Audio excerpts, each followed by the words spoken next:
Por la señal de la Santa Cruz de nuestros enemigos, líbranos, Señor, Dios nuestro. En el nombre del Padre, del Hijo y del Espíritu Santo. Amén. Señor mío y Dios mío, creo firmemente que estás aquí, que me ves, que me oyes. Te adoro con profunda reverencia. Te pido perdón por mis pecados y gracia para hacer con fruto este rato de oración. Madre mía Inmaculada, San José, mi Padre y Señor, ángel de mi guarda, intercedan por mí.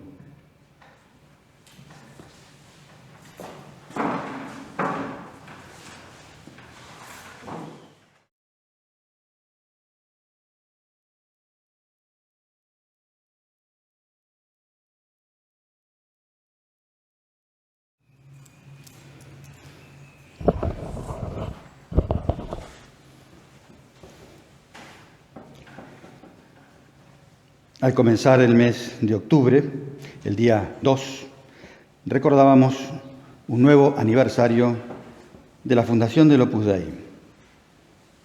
No es un tema que hablemos muy seguido, así que voy a aprovechar la ocasión para explicar un poquito. Como solía hacer nuestro Señor, suele hacer siempre, aquel 2 de octubre se valió de un alma joven, 26 años tenía, humilde, para realizar esa tarea que tanto bien ha aportado a la Iglesia y a muchísimas almas. San José María Escrivá, que ya ha sido canonizado por la Iglesia, afirmaba que cuando él empezó solo tenía 26 años, la gracia de Dios y buen humor.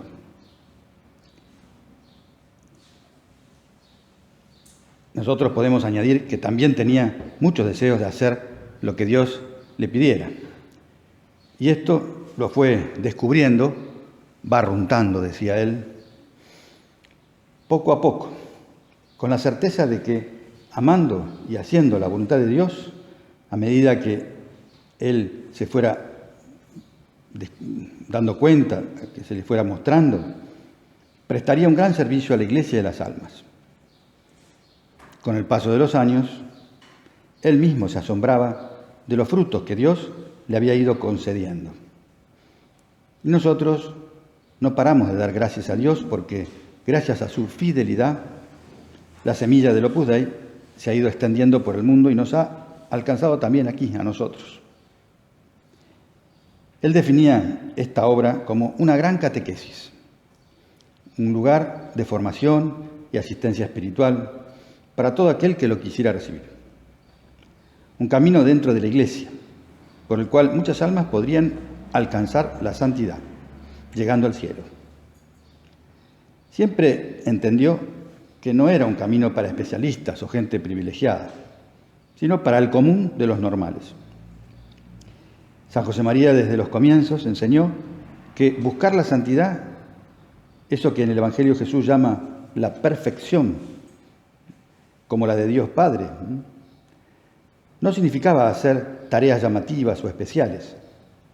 No era para personas con talentos sobresalientes, sino que se podía resumir en poner amor, hacer por amor a Dios y a los demás lo que la vida corriente nos va poniendo entre las manos. Y ese esfuerzo por cumplir lo mejor posible nuestros deberes, que en eso se traduce ese poner amor en lo que hacemos, ese esfuerzo por recomenzar nuestras tareas cuando caemos o fracasamos, buscando mejorar un poco cada vez, es lo que nos va haciendo más parecidos a Jesús. Por supuesto, es una meta que nunca se alcanza en esta vida. Solo son santos los que ya están en el cielo. Pero esa es la esperanza que debe movilizarnos en cada momento. Nuestro trabajo, nuestras relaciones familiares, la vida conyugal, la educación de los hijos, el trato con los amigos, etc. Cuando están imbuidos del deseo de servir, de ayudar, no nos desgastan, sino que, como expresiones del amor que tenemos en nuestro corazón, nos santifican nos hacen creer, crecer y madurar como seres humanos y como cristianos. Porque el amor tiene esa característica esencial. Cuanto más se da, más se recibe. No siempre se recibe de los demás humanos, pero sí siempre de Dios. Y por eso no nos gastamos al vivir esa entrega por los demás. Amar, usando una terminología contable, es una inversión, no es un gasto. Y el resultado de ese amor no se mide tanto por lo que uno da, sino por la necesidad del otro que lo recibe. O sea, el grado de carencia del otro. O sea, no me gusta usar la palabra pobreza porque esta carencia se suele relacionar con lo económico exclusivamente, ¿no? Entonces, la mayor necesidad del otro redunda en que mi inversión en él sea más productiva. Podría decir, por la avidez con que él espera mi ayuda. Y a la vez, me hará crecer más a mí. Comprobaré siempre que mi servicio fue una inversión productiva, no un gasto. Esto es lo que enseñaba San José María, es lo que se aprende en el Opus Dei, que para servir hay que servir, decía él. Hay que aprender a servir. Hay que capacitarse para poder servir más, para saber escuchar, para saber reconocer la necesidad del otro, la real, aunque no me la pida. Hay que aprender a negarse uno mismo para poder cargar la cruz que nos coloca Cristo en los hombros. No es sencillo olvidarse de uno mismo, crecer en humildad, para tener cabeza, voluntad y tiempo para los demás. Esta es la formación que intentan darnos en el Opus Dei. Y no son cosas que puedan aprenderse en un laboratorio, estudiando una teoría. Se aprenden luchando por vivirlas, con el esfuerzo de ponerlas en práctica, creciendo día a día, en humildad, en olvido de sí. Por eso, en la obra ponen a nuestra disposición también un acompañamiento de laicos y sacerdotes para que nos ayuden a vivir ese espíritu propio de los hijos de Dios, a encarnarlo, a hacer lo propio y a ponerlo en práctica en nuestras circunstancias concretas. Por esto, San José María explicaba que el fundamento del espíritu del Opus Dei es la filiación divina. Él lo palpó así, en la que afirmaba fue la oración más subida que había tenido en su vida. Y esta oración no fue en el recogimiento de un templo, sino en la calle, viajando en un tranvía, caminando hacia su casa.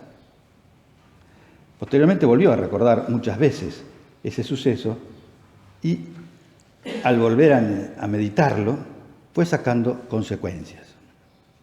Entre ellas me animo a decir que hay dos consecuencias que lo marcaron especialmente y dejaron una huella profunda en el espíritu que transmitió a la obra de Dios.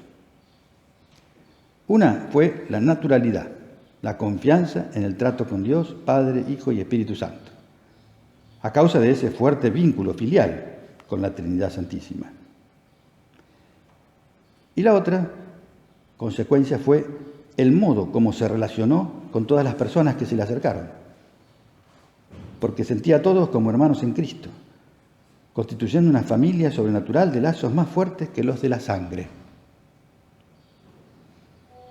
Hace poco, un niño de 6 años, que era hijo único, a pesar de la generosidad de sus padres, me preguntó si yo tenía hijos.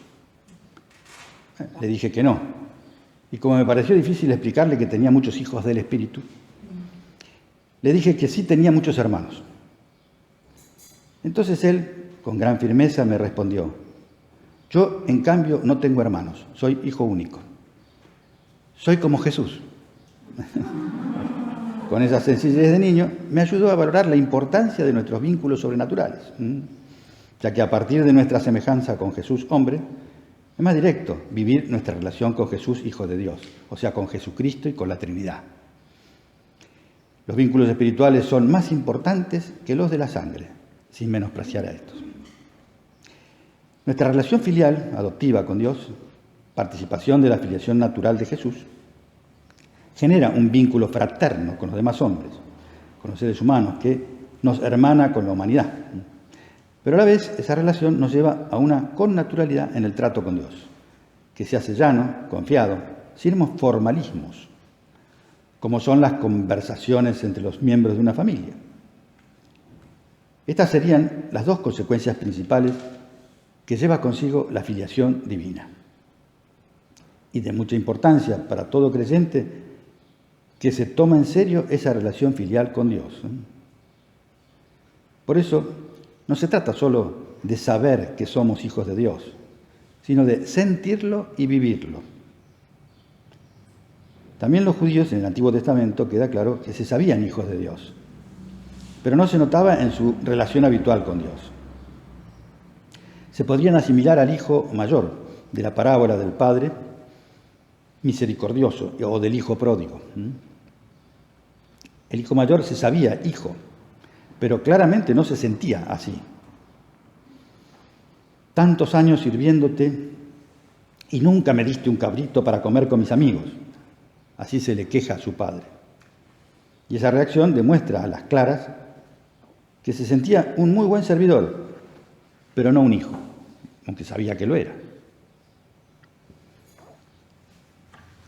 El Papa Benedicto XVI hace una reflexión al explicar por qué Jesús no usaba para sí la denominación de Hijo de Dios. Dice que así se llamaban entonces los reyes terrenos, sobre todo en Oriente. Jesús se llamaba a sí mismo, por eso, Hijo del Hombre, porque en el mundo sobrenatural, que era el más propio suyo, es lo que lo distinguía. Él es la única persona divina que se hizo hombre. A nosotros, en nuestro mundo natural, lo que más nos distingue, en cambio, es nuestra adopción como hijos de Dios. Este es el acontecimiento crucial del plan salvífico. Es la coronación de la gracia. Dios nos adopta como hijos realmente, no de un modo natural como Jesús, pero tampoco de una manera solo legal o formal. Hay una elevación de la criatura.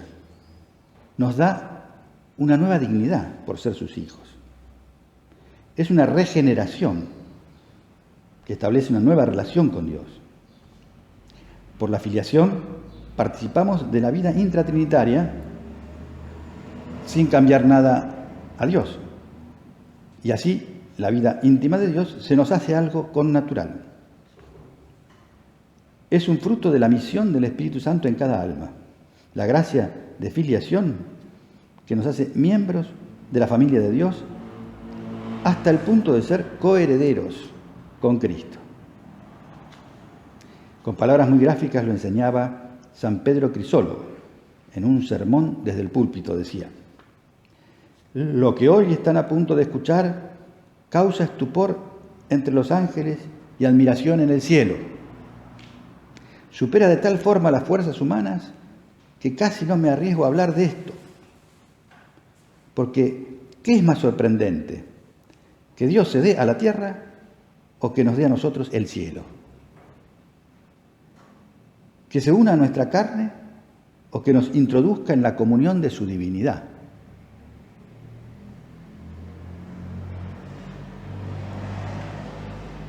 ¿Que nazca en forma de siervo o que nos genere en calidad de hijos suyos? ¿Que aporte nuestra pobreza o que nos haga herederos suyos, coherederos con su único? ¿Que adopte nuestra pobreza o que nos haga herederos suyos, coherederos con su único hijo? Sí, lo que maravilla es ver la tierra convertida en cielo, el hombre transformado por la divinidad, el siervo con derecho a la herencia de su amo. Bueno, son palabras muy esclarecedoras. Y San José María contaba, allá en el año 1959, como ese rasgo típico de nuestro espíritu nació con la obra, decía.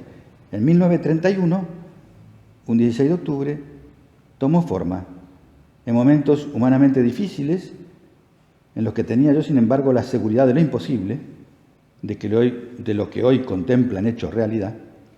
Sentí la acción del Señor que hacía germinar en mi corazón y en mis labios, con la fuerza de algo imperiosamente necesario, esta tierna invocación, Abba, Padre. Abba, que es como le llaman los niños judíos a su papá. Abba. Si buscamos perseverantemente el trato con Dios, un día y otro, si nos esforzamos por considerar frecuentemente nuestra filiación divina cada día, también en nuestra existencia se dará, porque nos lo concederá el Señor, esa percepción habitual y gustosa de que somos hijos suyos. El sentido de la filiación divina saldrá a flote en las más diversas circunstancias, porque son muchas las consecuencias que tiene para nuestra vida. Vamos a detallar algunas de estas consecuencias en la próxima meditación. Para terminar este rato de oración ahora, podemos fijarnos en otro rasgo de la vida espiritual del católico que está directamente relacionado con este. Me refiero a la filiación respecto a María Santísima. Estamos también en el mes del Rosario y nos hace bien pensar cómo Jesús nos la dio por madre en la cruz, solemnemente. Y así quedó plasmada esta realidad en el espíritu de todo cristiano. Somos hijos de Dios en Cristo y somos hijos de María por Cristo. Ahora nos parece natural que sea así. En la cultura actual, el rol de la mujer y de la madre del hogar están muy bien considerados. Pero no era así en tiempos de Jesús. Por eso, ese gesto es una muestra clara del inmenso amor que Dios tiene por cada uno de sus hijos, reflejo de su ternura paterna y materna. Tratando a María como Madre nuestra, nos resultará más fácil tratar a Dios como Padre y a Jesús como hermano amigo. Crecerán a la par ambos sentimientos en nuestra alma, hijos de Dios e hijos de María. Y todas las consecuencias que ahora veremos se entenderán más al ser, de algún modo, expresiones de esa doble filiación. Veamos solo un ejemplo. Se dice que la justicia de las madres consiste en amar de modo desigual a los hijos desiguales. El amor de la madre siempre es mayor para el hijo más necesitado, al menos mientras dure esa circunstancia. Por eso no es de extrañar que muchos cristianos visiten los santuarios marianos buscando la protección o ayuda especial de María. Y aprovechen esa visita también para buscar descargar allí sus preocupaciones y angustias, muchas veces conversando con un sacerdote en el confesionario, y además hablando con devoción, abriendo su corazón ante la imagen de María que preside el templo. Impresiona ver cómo María moviliza miles de personas cada fiesta de la patrona, que se trasladan haciendo a veces grandes sacrificios. ¿Cómo se explica esto? No cabe duda de que se trata de una consecuencia natural de ver a la Madre de Jesús como madre propia y de saber que la capacidad intercesora ante su Hijo divino y ante nuestro Padre Dios es enorme y de una eficacia demostrada muchas veces.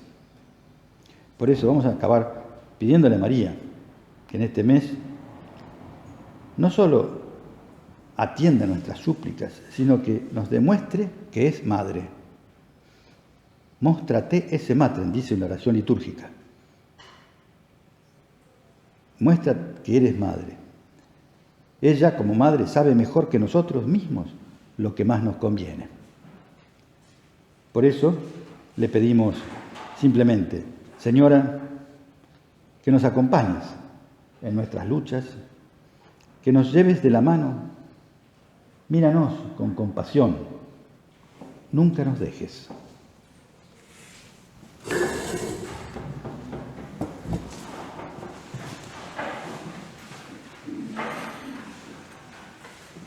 Te doy gracias, Dios mío, por los buenos propósitos, afectos e inspiraciones que me has comunicado en esta meditación. Te pido ayuda para ponerlos por obra. Madre mía Inmaculada, San José mi Padre y Señor, Ángel de mi guarda, intercedan por mí.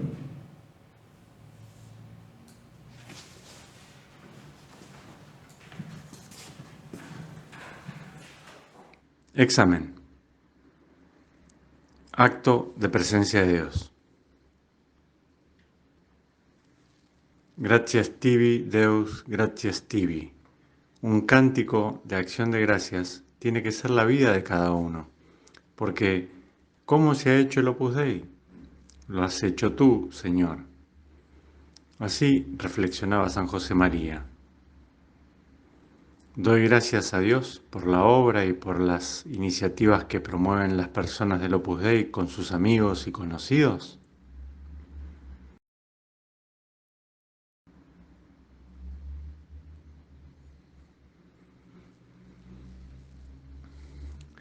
Levantad los ojos y mirad los campos que están dorados para la siega.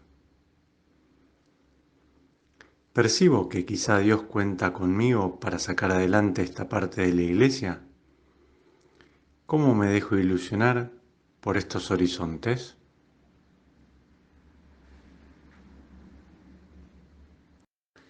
San José María nos recuerda que allí donde están vuestros hermanos los hombres, allí donde están vuestras aspiraciones, vuestro trabajo, vuestros amores, allí está el sitio de vuestro encuentro cotidiano con Cristo. ¿En qué ámbito de los anteriores podría descubrir más al Señor y darlo a conocer?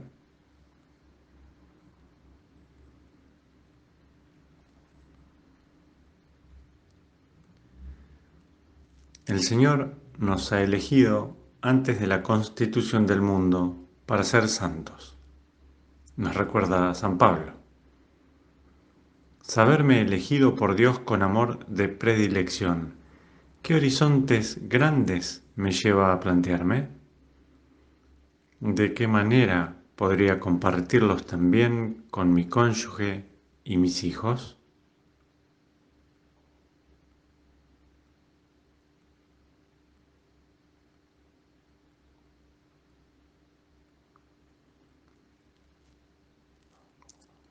Arcángel San Miguel, defiéndenos en la lucha, sé nuestro amparo contra la maldad y las acechanzas del demonio. Como patrono de obra, ¿en qué momentos podría confiar más en su protección?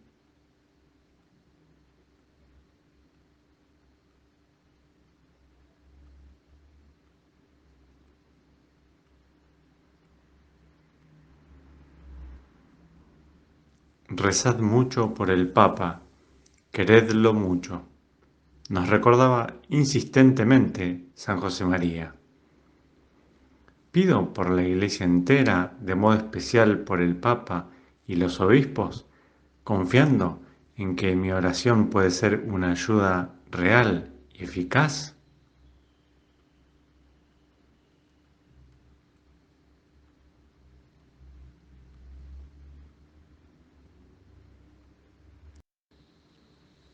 El rosario es arma poderosa para vencer en nuestra lucha interior y ayudar a todas las almas.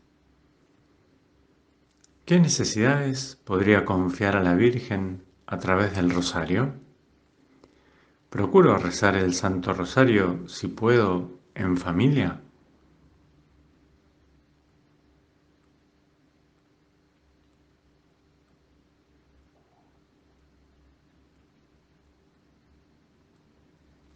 Acto de contrición.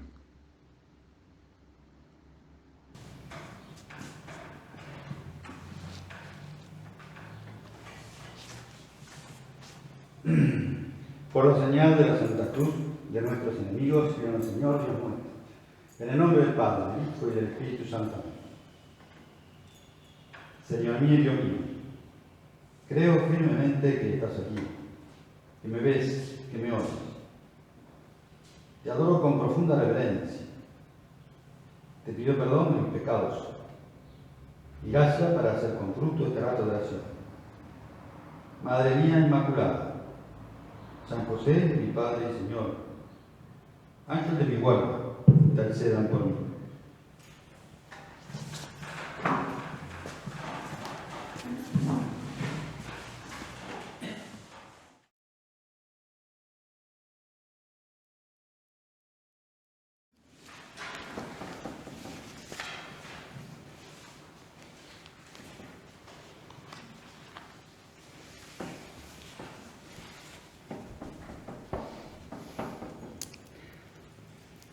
Para continuar con nuestro rato de oración, vamos a servirnos de un texto que corresponde a la segunda lectura de la misa en la fiesta de San José María. Como decía San Pablo a los romanos, los que son movidos por el Espíritu de Dios, estos son hijos o hijas de Dios.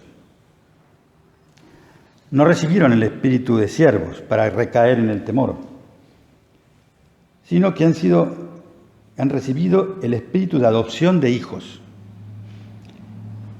por el cual podemos gritar Abba, es decir, Padre. El espíritu, con mayúscula espíritu, asegura a nuestro espíritu que somos hijos de Dios. Y siendo hijos, somos también herederos de Dios y compartiremos esa herencia con Cristo. Y si hemos sufrido con Él, estaremos con Él también en la gloria. Con gran claridad resumía el apóstol San Pablo lo que significa la filiación divina para un cristiano. En primer lugar, como decía también San Juan, no es algo que provenga de la sangre, ni de la voluntad de la carne, ni del querer del hombre, sino que los hijos de Dios nacen de Dios y somos movidos por el Espíritu de Dios, dice San Pablo. O sea, somos un fruto del amor de Dios. Pero el amor de Dios es muy diferente del nuestro. Cuando nosotros amamos a alguien, es porque encontramos en el otro algo que no tenemos. Y por eso lo queremos, lo buscamos, pero eso no le puede pasar a Dios. Porque todo lo que tenemos nosotros nos lo ha dado Él. Y por tanto no puede sentirse atraído por lo que es suyo. De ahí que su amor por nosotros es absolutamente generoso. Solo busca nuestro bien. Es totalmente desinteresado. De aquí se deriva la primera y fundamental consecuencia de nuestro amor filial,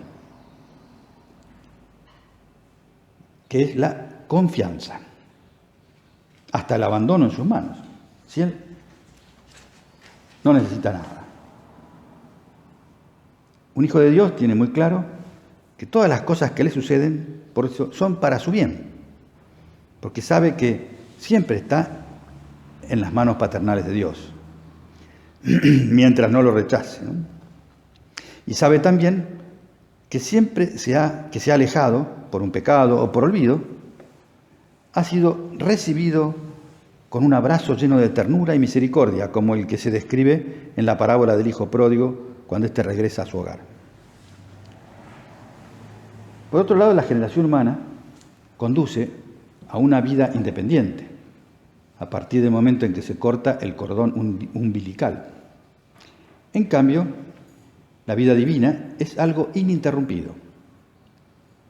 Esto en teología se denomina el misterio de la inhabitación trinitaria en el alma. Inhabitación. O sea, Dios sigue estando en nosotros después de crearnos, con una presencia en nuestro interior que se dice que es de tres tipos. Por esencia, dando el ser, la existencia. Por potencia, gobernando nuestros actos con su providencia amorosa, que respeta absolutamente nuestra libertad.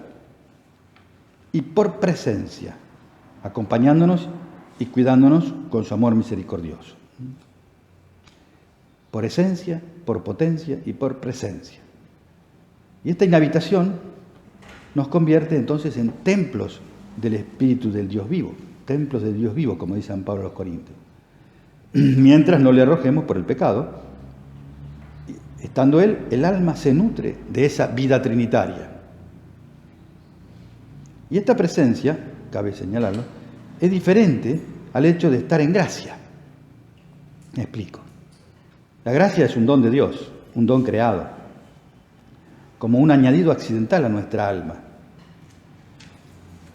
aunque la cambia totalmente. Pero en la inhabitación es el mismo Dios quien está dentro de nosotros. Las dos cosas van unidas, como el fuego y el calor, aunque son diferentes, van siempre juntos. Y esto queda reflejado en la parábola de los invitados al banquete celestial. Seguro que la recordamos. Pues para entrar al cielo hacen falta las dos cosas: estar invitado al banquete de bodas y tener el vestido nupcial. Recordamos cómo había uno que no lo tenía y le fue mal. La inhabitación es lo que nos convierte en un invitado especial. Y el vestido sería la gracia. Cuando el dueño del casa entra al festín para saludar a los invitados y se encuentra con uno que no quiso ponerse el traje especial, aunque se lo daba a él, se lo regalaba, no quiso ponérselo y no da ninguna razón, manda que lo echen fuera, donde habrá llanto y crujir de dientes. O sea, todos estamos invitados, pero para permanecer allí hay que estar en gracia de Dios. Esta realidad implica otra actitud fundamental. Estamos hablando de lo que significa las consecuencias de la filiación divina, ¿no? Y una es la esperanza sobrenatural, porque esa proviene justamente de sabernos herederos, con derecho a una herencia que el mismo Dios nos ha prometido. Y no seríamos verdaderos hijos si no tuviéramos acceso a esa herencia. Somos, por disposición divina, lo que se llama entre nosotros herederos forzosos. A su vez, esta esperanza de gozar con Él, después del cielo, esta visión beatífica que nos aguarda, influye en cada una de nuestras obras actuales.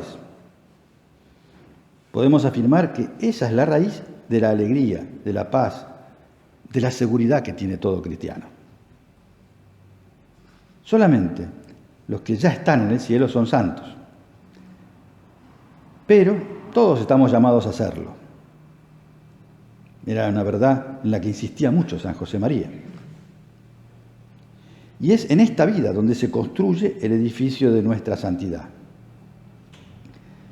Y si bien es un trabajo arduo, todos estamos en condiciones de hacerlo realidad, porque Dios nos da la gracia necesaria y suficiente. Y porque no nos exige un esfuerzo gigantesco, descomunal, que solo unos pocos podrían realizar, sino que nos pide que pongamos amor en los detalles de la vida cotidiana. El amor, entonces, es el que da trascendencia a nuestras pequeñas cosas.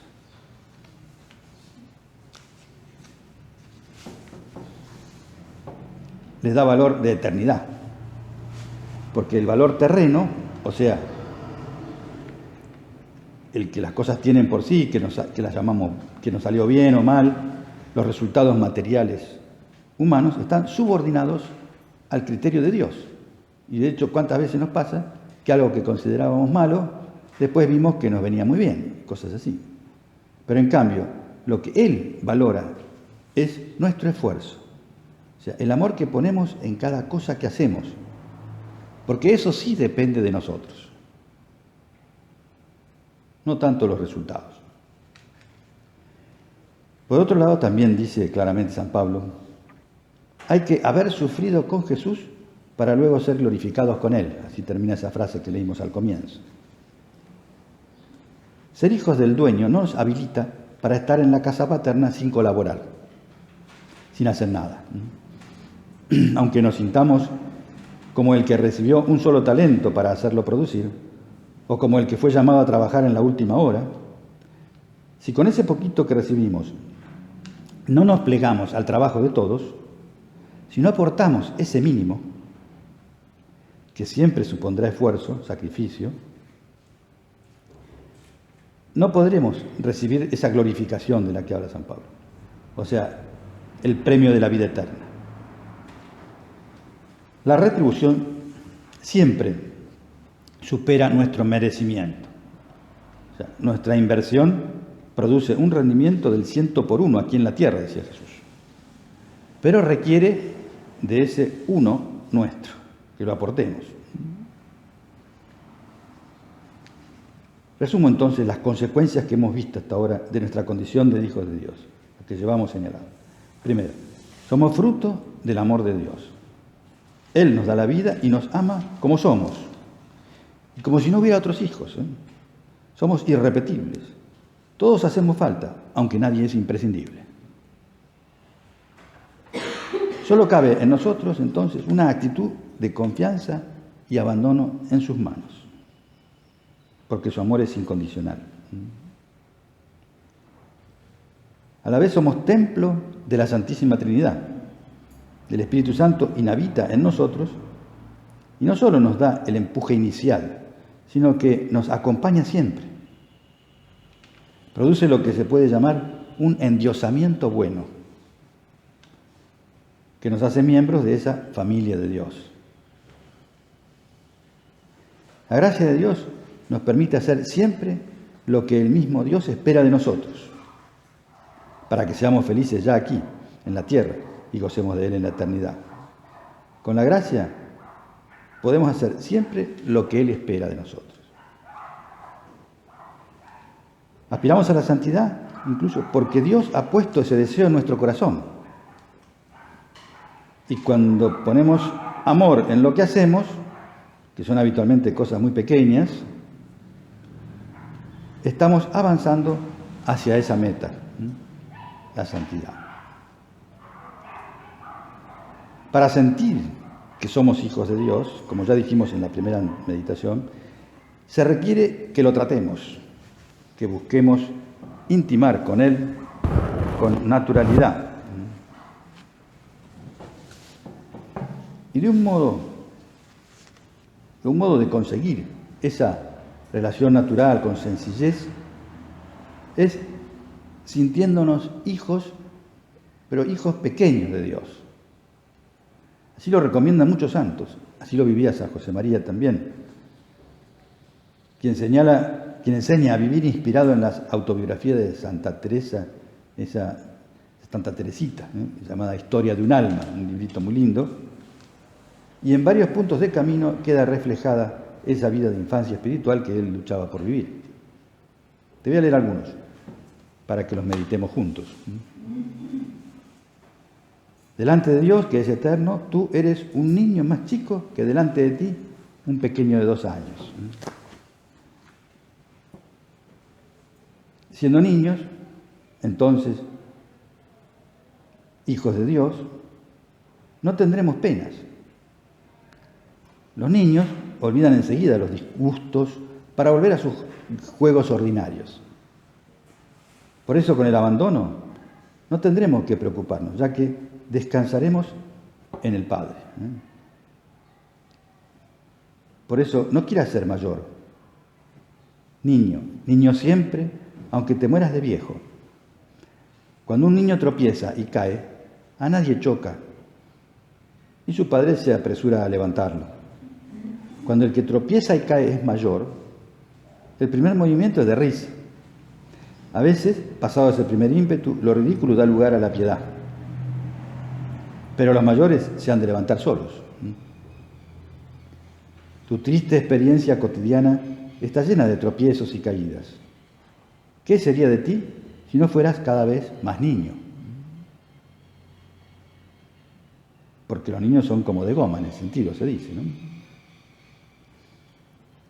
Y vos estás lleno de miserias. Cada día las ves más claras. Pero no te asusten. Él sabe bien que no puedes dar más fruto. Tus caídas involuntarias, caídas de niño, hacen que tu Padre Dios tenga más cuidado y que tu Madre María no te suelte de su mano amorosa. Aprovéchate y al tomarte el Señor a diario del suelo, al agarrarte, abrázale con todas tus fuerzas y pon tu cabeza miserable sobre su pecho abierto, como se dice que hacía en la última cena el apóstol San Juan, el más joven, ¿no? Pon tu cabeza miserable sobre su pecho para que acaben de enloquecerte los latidos de su corazón amabilísimo, para sentir ese amor. Pero es que a mí, podríamos pensar, las caídas me descorazonan. Son como falta de generosidad, caídas, retrocesos, quizás solo aparentes. Pero te da la impresión muchas veces de que has roto algo de subido valor, como sería tu santificación. No te apures. Lleva a la vida sobrenatural el modo discreto para resolver conflictos como hacen los niños sencillos. Han roto, por fragilidad casi siempre, un objeto muy estimado por su padre.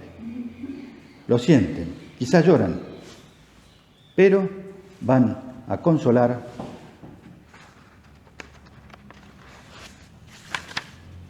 su pena con el dueño de la cosa inutilizada por su torpeza.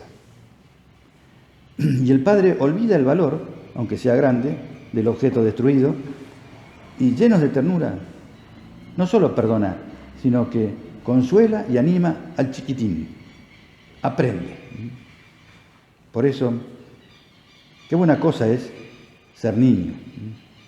Porque cuando un hombre solicita un favor, es menester que a la solicitud acompañe la hoja de sus méritos.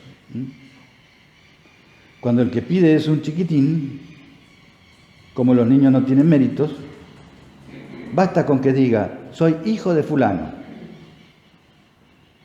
Ah, Señor, díselo con toda tu alma, recomienda San José María.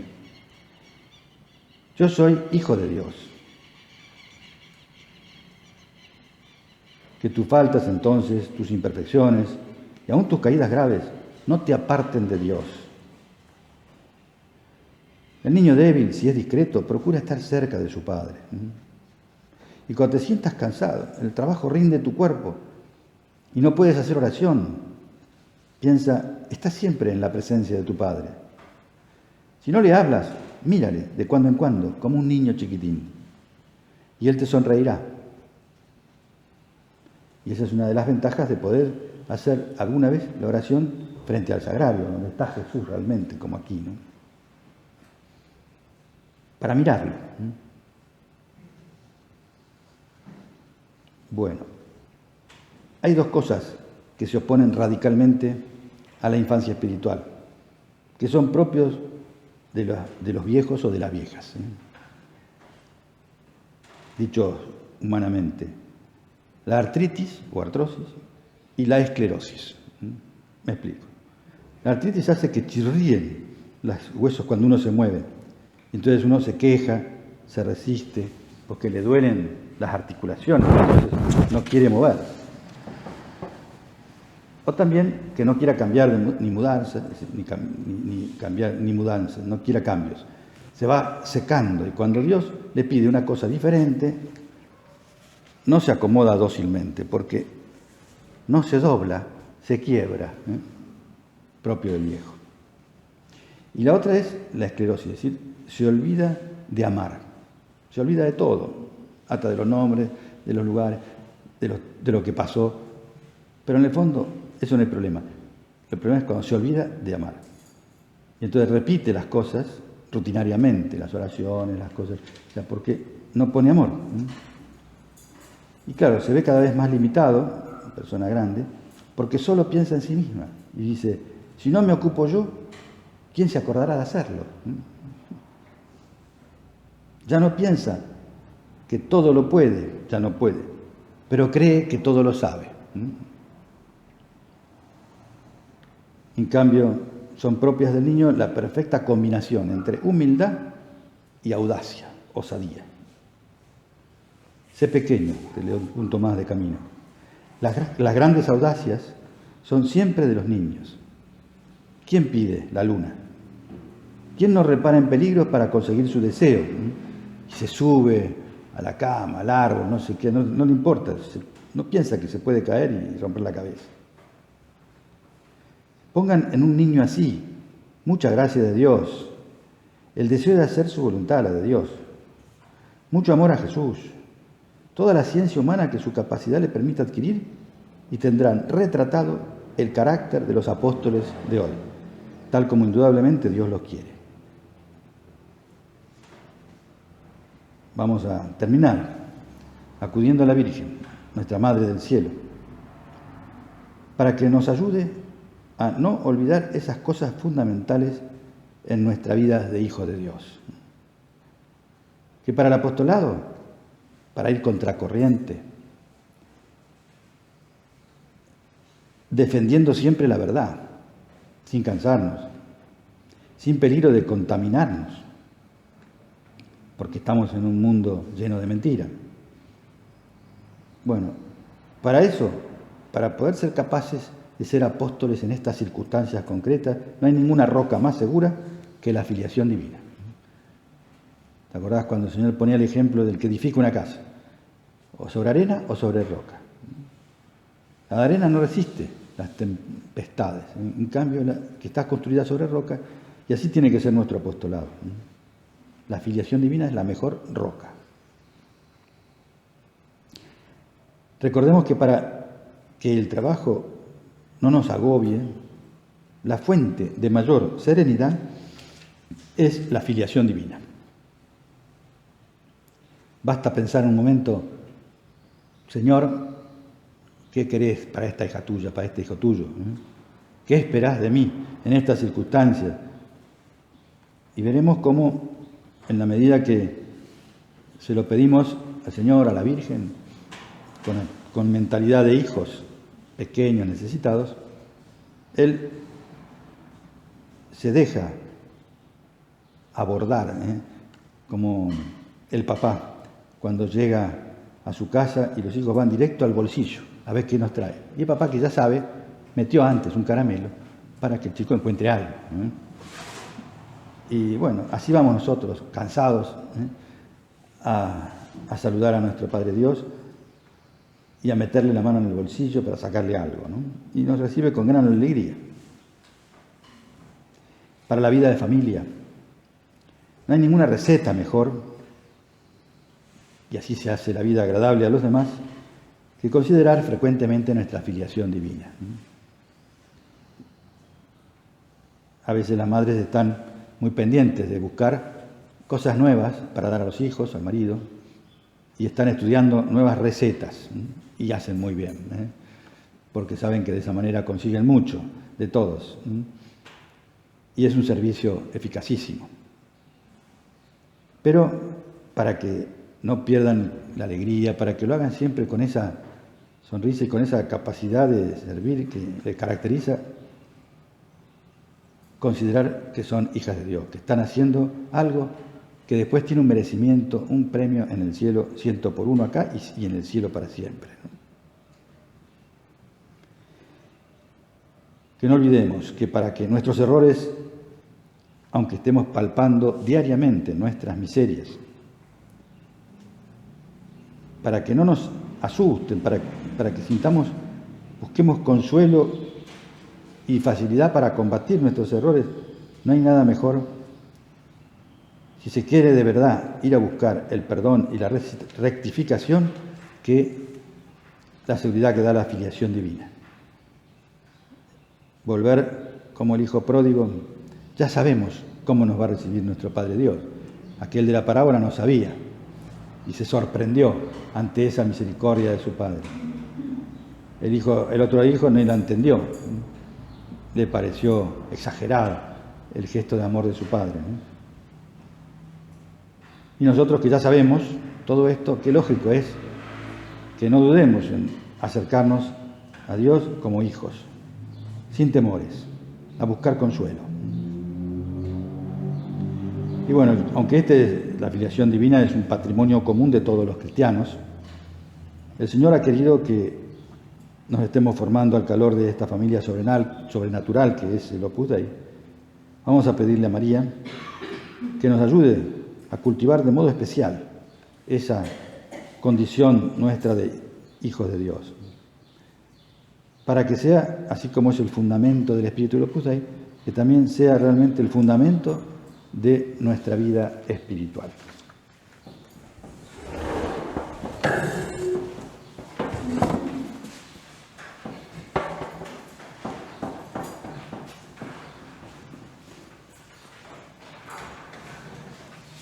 Te doy gracias, Dios mío, por los buenos propósitos, afectos, inspiraciones que me has comunicado en estas meditaciones.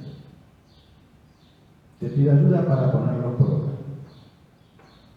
Madre mía Inmaculada, San José, mi Padre y Señor, ángeles de mi guarda, intercedan por mí.